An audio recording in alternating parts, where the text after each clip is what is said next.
Rebonjour et bonsoir et bienvenue sur la mécanique universelle.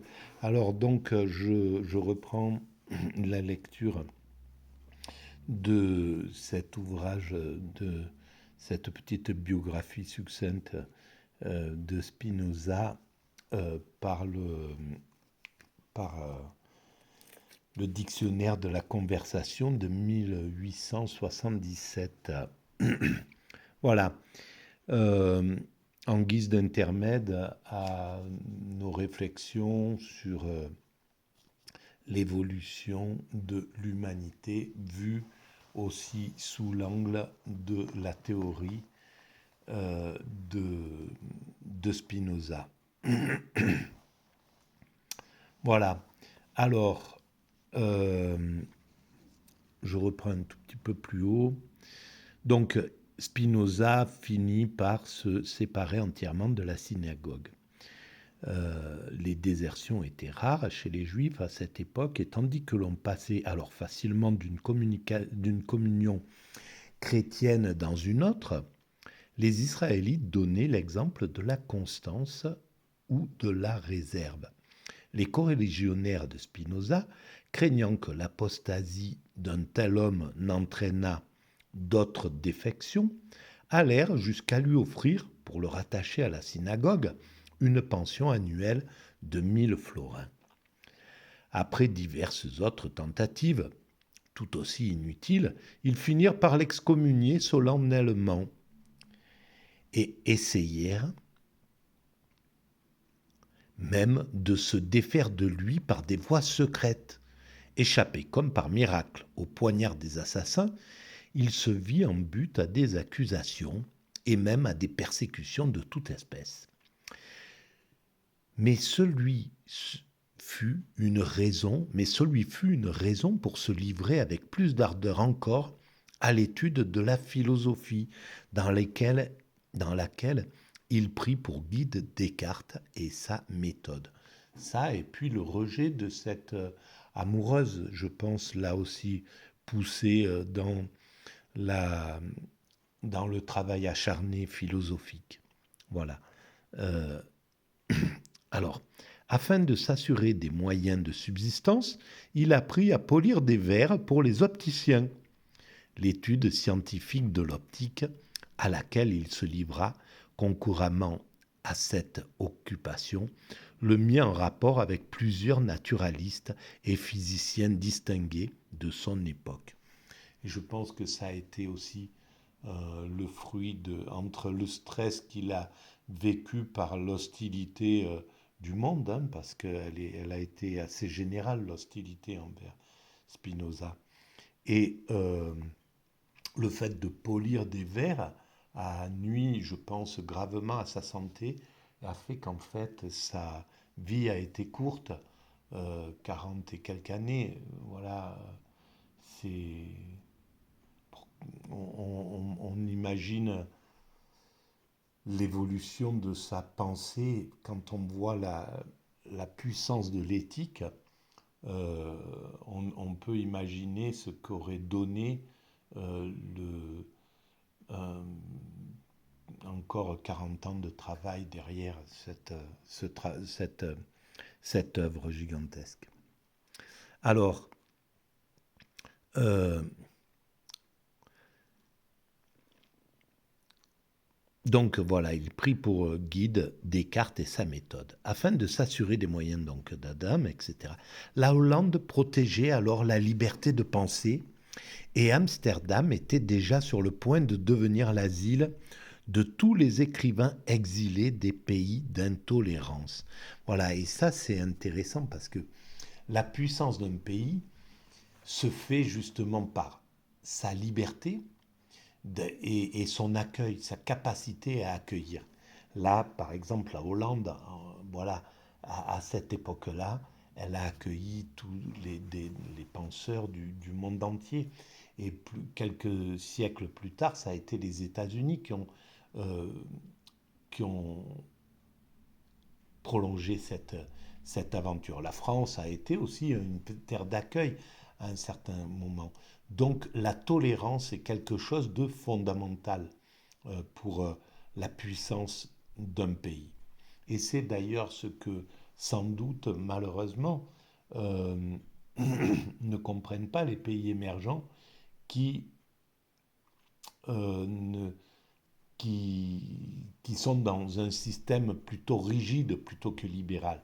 Mais le libéralisme, malheureusement, en Occident, est devenu euh, problématique pour l'Occident. Ce n'est plus un libéralisme humaniste, un libéralisme juste, un libéralisme qui justement permettrait d'accueillir avec bonté. On voit à quel point euh, on accueille à contre-cœur, on n'a pas conscience de...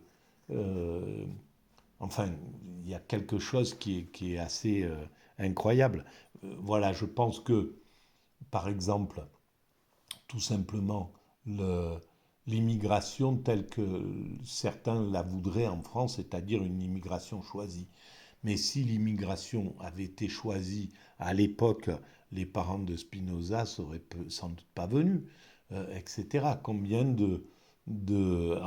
en France, il suffit de voir un petit peu les, les, les parents de Coluche n'auraient pas été acceptés. Les parents de combien de parents sont arrivés de, sans, sans diplôme, sans rien, pauvres, etc., et ont donné des génies aux pays qui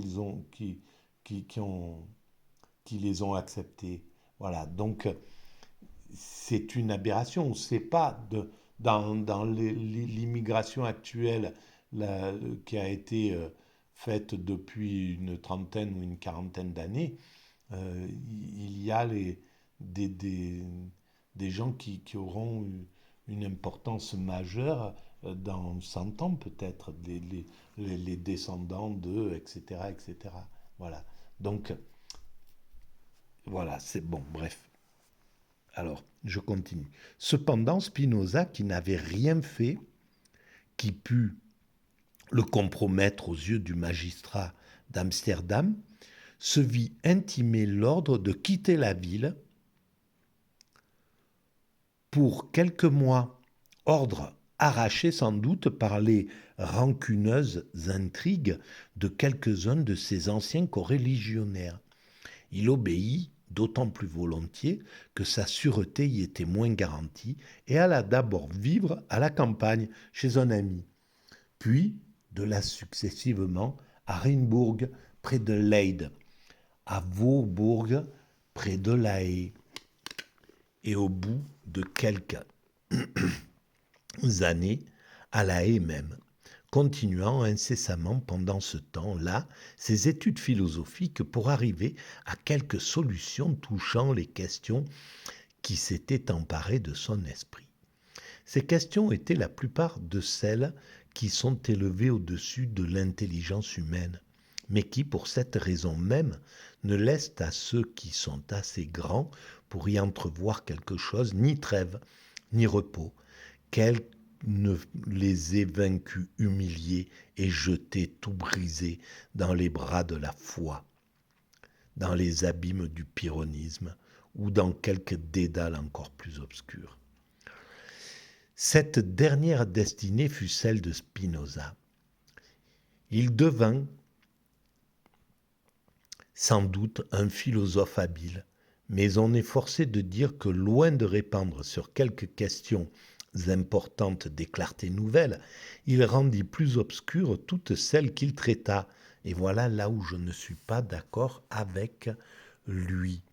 Voilà. Mais à l'époque, ça correspondait à ça. On était encore dans la philosophie et pourtant déjà paraissaient sans doute les idées de Nietzsche, les idées de Schopenhauer, etc.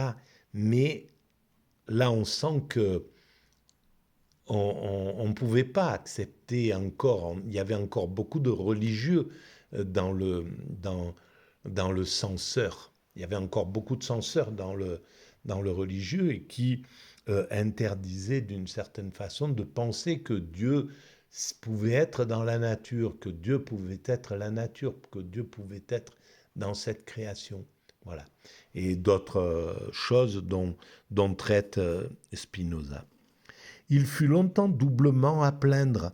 Il n'avait les opinions de personne et il n'osait dire à personne celles qu'il avait. C'est incroyable, oui, ça c'est dur, hein, parce que c'est toute une existence qui est sous cette coupe. Et ce fut bien pis quand il les mit dans ses ouvrages.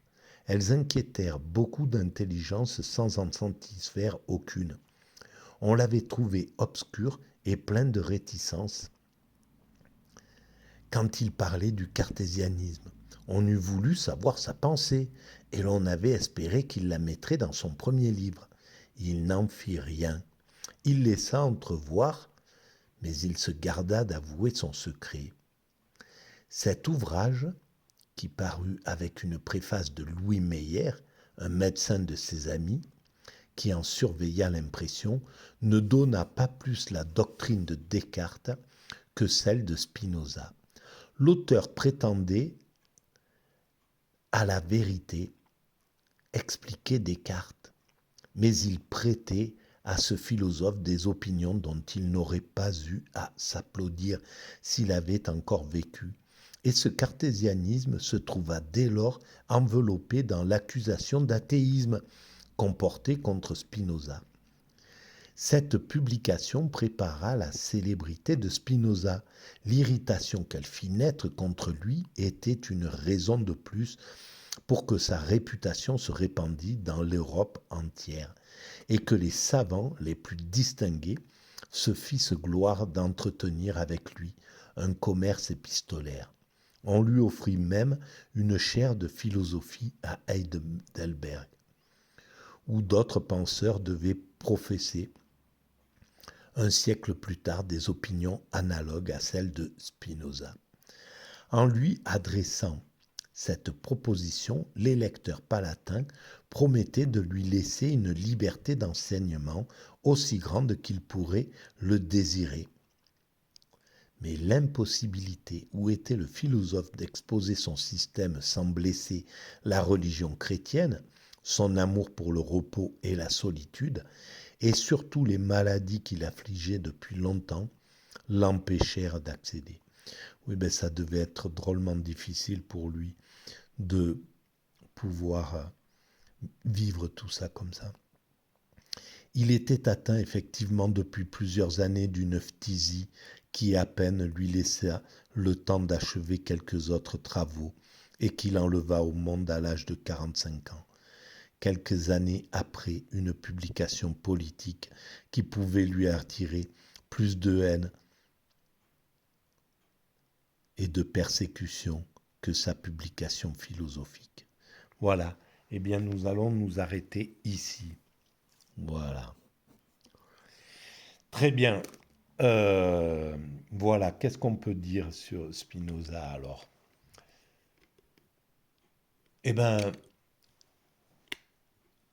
le temps permet à l'homme, à l'humanité, de rectifier tout ce qui doit être rectifié. Même ceux qui sont négligés de leur vivant, Spinoza, Van Gogh, Tesla, etc. Eh bien, au final, un jour ou l'autre, ils sont toujours euh, la, la, la vie remet les choses en place. Et ça sera de plus en plus comme ça. Ceux qui sont dans la grande lignée de l'évolution, et c'est le cas de Spinoza, en fait, sa vision du divin, de ce qu'est Dieu pour lui, et c'est loin d'être un athée, au contraire, il a, voilà, il a percé à jour le mystère du principe créateur, à mon sens. Un des mystères, même si maintenant il reste à creuser tout ça, évidemment. Mais voilà, ben, il est restauré. Et ce qu'on peut espérer, c'est que euh, dans sa, que l'âme existe et qu'elle puisse voleter pour constater le travail qu'il a accompli. Peut-être, voilà. Bon, c'est pas sûr, parce que ça serait... je sais pas. Bon, bref, c'est à réfléchir. Voilà, je vous remercie pour cette écoute et je vous dis à bientôt. On va reprendre notre livre L'éthique dans les prochaines vidéos. Merci de votre écoute. À bientôt.